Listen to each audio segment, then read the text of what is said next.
In the instructions and video entitled INR Review, we've shown part of the application that allows administrators, perhaps expert cardiologists, to review, to assess the algorithms that Compass is using in determining INR recommendations, and to easily mark whether or not they agree or disagree with those Compass recommendations. So what we're going to talk about in this video and instructions have to do with obtaining those results. So after the INRs have all been assessed, how do we determine the statistics? That function is listed under Reports, which is down here at the bottom of the left under Administration. We'll talk about, we'll start off with your favorites.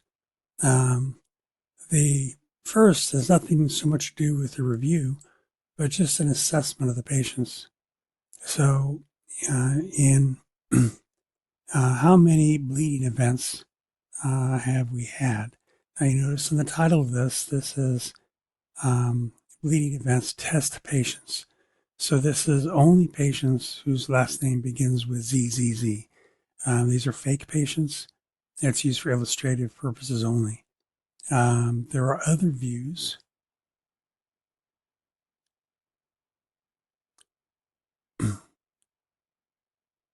Bleeding events active patients and INR Reviews active patients. And those are the views that will be used to assess active patients over a period of time. So if we take the bleeding events under test patients for illustrative purposes, we're going to search all the charts, all patients, and we're going to assess all patients by any provider, that is, any of these clinics. And we're going to build a report. And these are the results. So there were 3 patients in the test group that had either recent bleeding or trauma or both. And these are the statistics related to them. Now you notice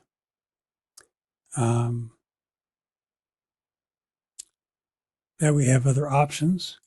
We could decide, rather than seeing in any clinic, perhaps we just want to see those in Butaro Hospital.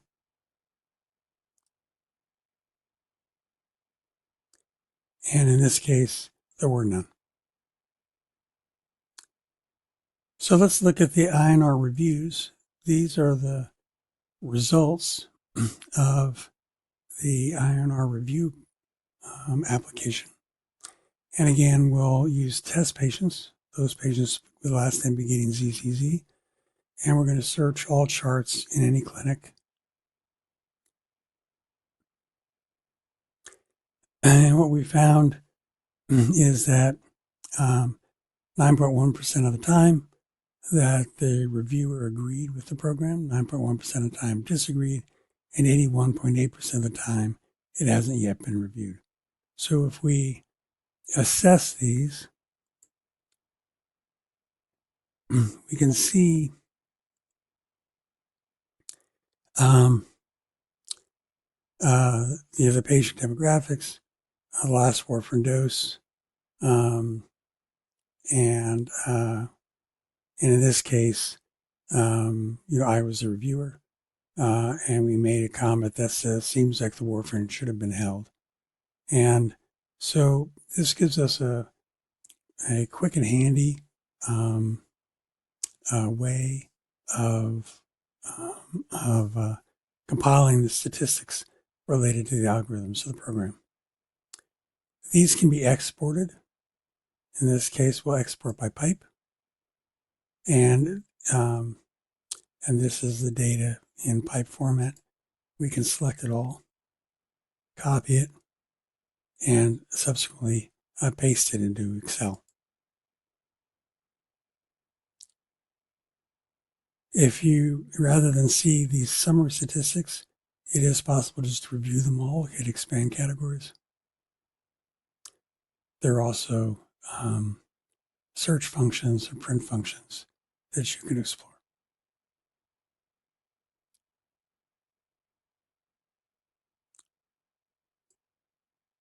We could pick a segment of time. Suppose we wanted to assess the program um, by in a certain month. So let's say we want to take last year's, or maybe last month's.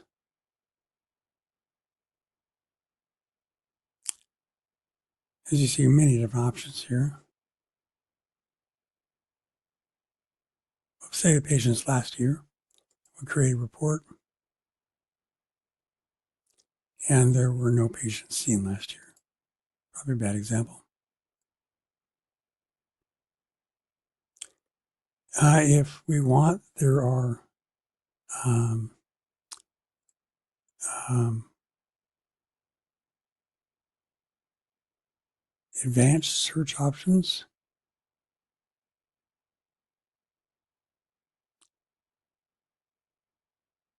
So we'll see a patient seen January, December, this calendar year.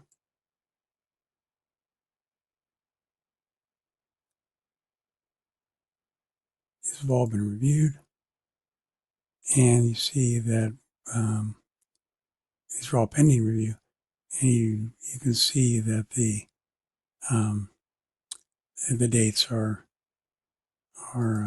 narrowed down to the time specs that we've identified. In terms of general admin reports, if there are those reports that you're using frequently, such as like INR data, you might want to be doing extractions. You can make that a favorite. And then that will then show up on your favorite list so that you can more easily retrieve it. In this case, we'll remove that favorite. So we fall back just on the test patients as my favorites.